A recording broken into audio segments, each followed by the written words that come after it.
Salut tout le monde, aujourd'hui on se retrouve pour voir un peu ce qui nous fait plus ou moins rager dans MW3. Donc on va faire le tour des armes, hein, le truc, parce que on sait bien qu'il y a quand même des armes qui sont un peu plus fortes que d'autres et qui sont quand même, on va dire, un peu cheatées, hein, comme tout le monde dit.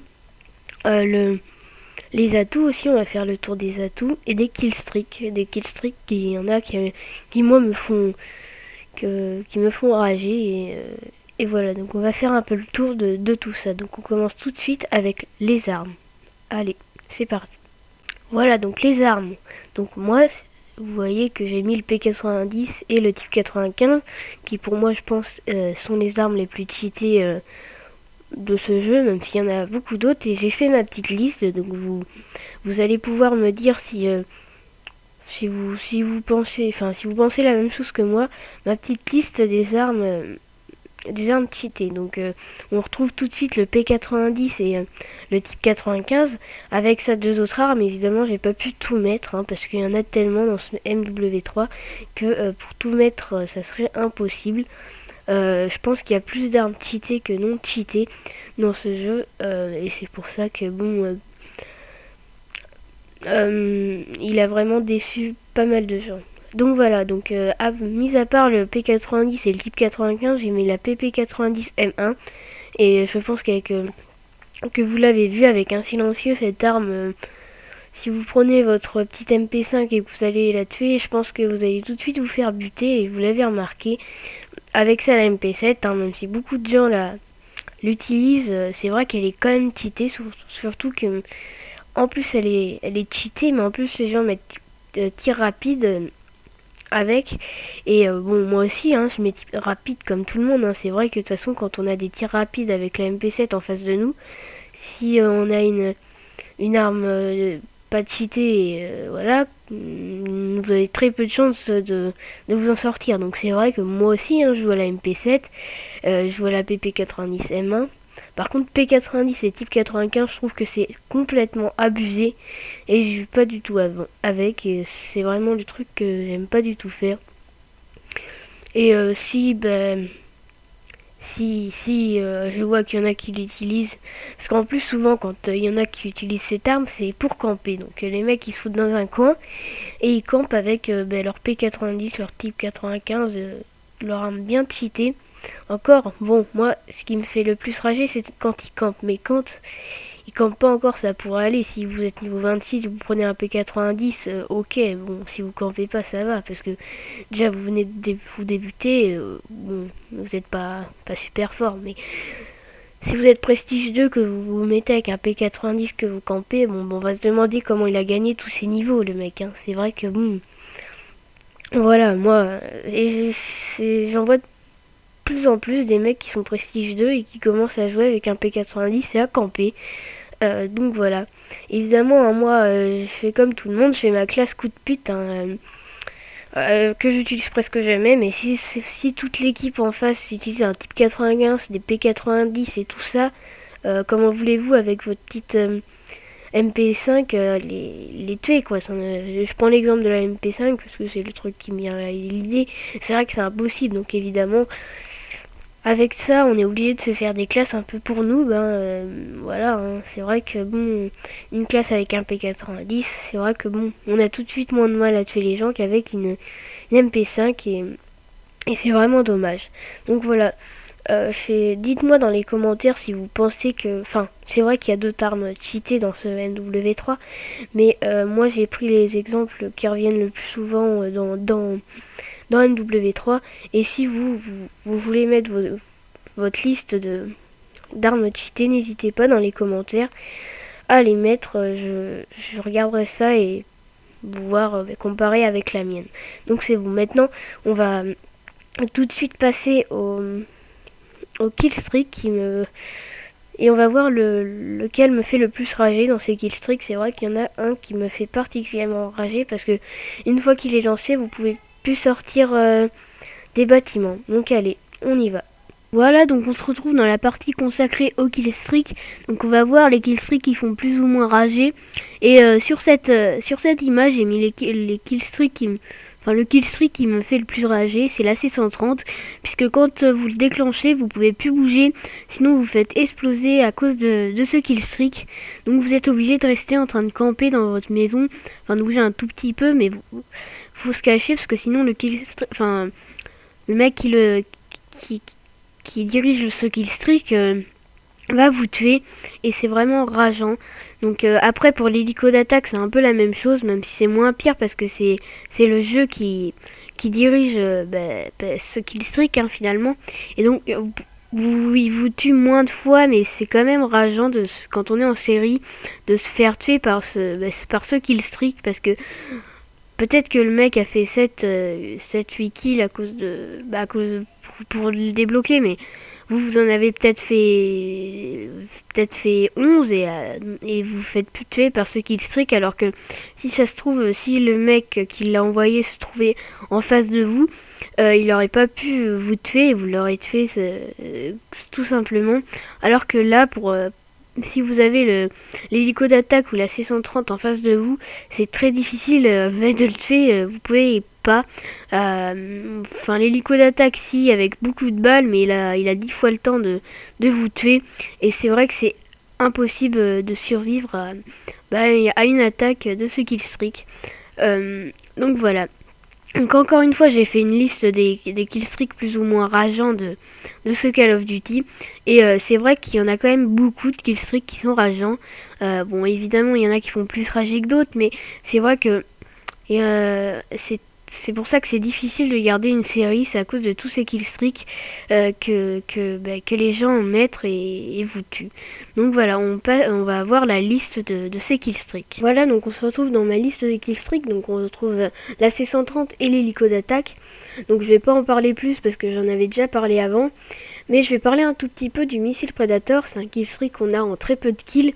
Et quand on fait une série de 20 kills, c'est vrai que quand on se fait tué par ce killstreak, c'est vraiment rageant parce que on sait que le mec il l'a eu en très peu de temps et que nous on va avoir la Moab et à cause de ce killstreak on l'a pas, et c'est vraiment très rageant parce que si comme je reprends l'exemple, si le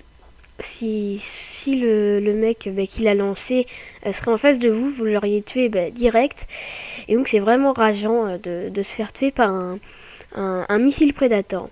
Donc on va passer aux autres killstreaks que j'ai sélectionnés. Donc l'IMS, c'est un killstreak où quand on passe devant, on se fait exploser normalement automatiquement. Et donc c'est vrai que quand l'ennemi le cache dans un coin et qu'on passe juste devant, qu'on se fait exploser et qu'on est dans une série, c'est rageant. Même quand on n'est pas dans une série, c'est vrai que si on a une mort de plus alors que avec un IMS c'est vraiment rageant parce que c'est vrai que l'IMS on le détruit en plusieurs balles et donc c'est vraiment très chiant. Donc on passe au drone d'assaut. Donc le drone d'assaut c'est un espèce de robot qui se dirige sur la map avec par exemple comme un missile Predator, sauf qu'on le dirige on le dirige avec notre manette et on peut tirer des grenades ou des balles. Donc ça je pense que vous le savez, sinon vous regarderez pas cette vidéo. Donc c'est vrai que c'est quand même un petit peu rageant, même si c'est pas vraiment rageant parce qu'on peut l'éviter, parce qu'on le voit sur la map, donc on peut l'éviter très facilement. Mais c'est vrai que quand on se fait tuer quand il est devant nous et puis c'est impossible d'en survivre parce que soit il vous balance une grenade, vous mourrez, soit il vous tire dessus et c'est vraiment très puissant et vous mourrez pareil. Donc on passe à la tournelle automatique. Ça dans les petites maps c'est vraiment le truc un peu chiant parce que par exemple je prends l'exemple de Dome, ils peuvent vous bloquer très facilement avec des tournelles et c'est vrai qu'il faut quand même beaucoup de balles pour la tuer ou un coup de couteau, mais le temps que vous vous dirigez vers elle, elle aura déjà le temps de vous tuer. Et c'est vrai que s'ils en posent 2 dans Dome, c'est vrai qu'on pourrait être bloqué à nos points de respawn. Et donc c'est un peu le problème de la tourelle automatique. Je sais pas si j'ai du tournelle ou tourelle au début, mais c'est pas grave, enfin on s'en fout. Donc c'est un peu le problème de la tourelle automatique. Voilà, donc c'est son problème. Bon allez, on passe aux autres killstreaks qui sont un peu ceux-là les plus rageants. Donc le bombardement furtif et le bombardement de précision. Donc Le bombardement furtif, il est vraiment rageant parce que c'est vraiment difficile d'en survivre. C'est vrai que ça explose vraiment beaucoup de choses. Encore le bombardement de précision, ça va, si on se cache un petit peu, on peut quand même survivre. Mais c'est vrai que le bombardement furtif, c'est un peu plus dur parce que ça explose vraiment beaucoup. Donc voilà, j'ai fait un peu tout le tour des killstreaks qui me paraissaient un peu rageants. Donc évidemment, il y en a d'autres, mais j'ai pas fait 30 listes de killstreaks rageants parce que déjà ça durerait trop longtemps. Et en plus, ça prend vachement de temps à faire ce montage. Et donc voilà. Donc maintenant, on va passer à la partie campeur. Donc c'est vrai que les campeurs nous font souvent rager et c'est ce qu'on va voir tout de suite. Allez, voilà, donc on se retrouve sur notre partie campeur. Donc vous voyez un beau campeur sur cette image, c'est dans la map de Terminal.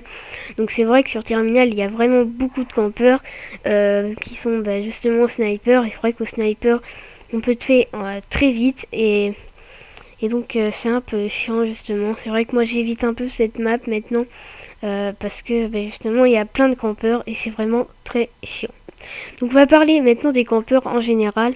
Donc je vais mettre des définitions de campeurs. Vous allez me dire quelle est votre définition.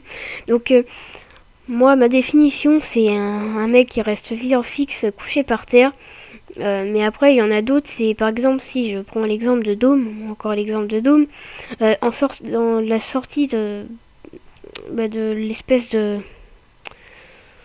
de bunker ou je ne sais quoi. Vous avez 2 jeeps sur la droite et un tank devant vous. Si vous allez à droite, sur les 2 jeeps, il y en a qui restent ici avec leurs petites mitraillettes et qui vont d'un côté, qui retournent de l'autre, qui vont d'un côté et qui retournent de l'autre. Et donc, eux, ils bougent un tout petit peu quoi pendant toute la partie. Et ils se font un max de kills.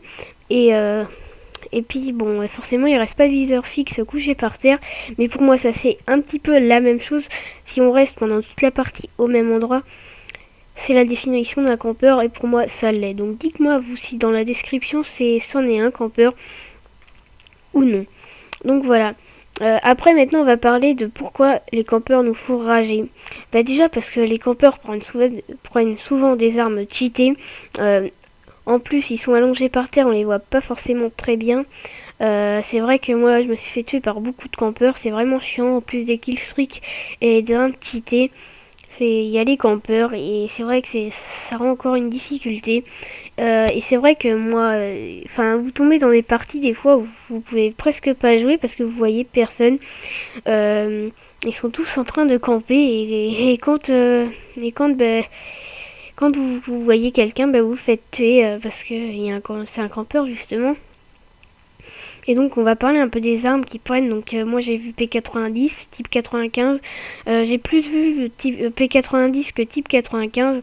Puis d'ailleurs heureusement parce que je pense que le type 95 c'est l'arme la plus cheatée dans ce MW3. Et je préfère qu'il campe avec un P90 qu'un type 95. Mais c'est vrai que c'est pas génial parce que déjà ils ont un avantage avec nous puisqu'ils bougent pas et qu'ils restent cachés. Et alors en plus ils prennent des armes cheatées. Donc ça devient très difficile à force de les tuer. Et c'est vrai que après on rage quitte et puis voilà quoi. C'est vrai qu'on rage quitte souvent en CMW3.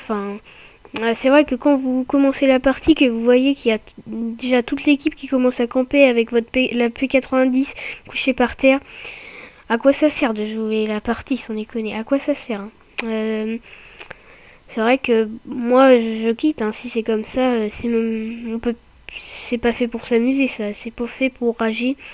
Et donc je quitte tout de suite et puis voilà. Et je laisse camper les ennemis tranquillement dans leur coin. Donc voilà, dites-moi votre définition du campeur.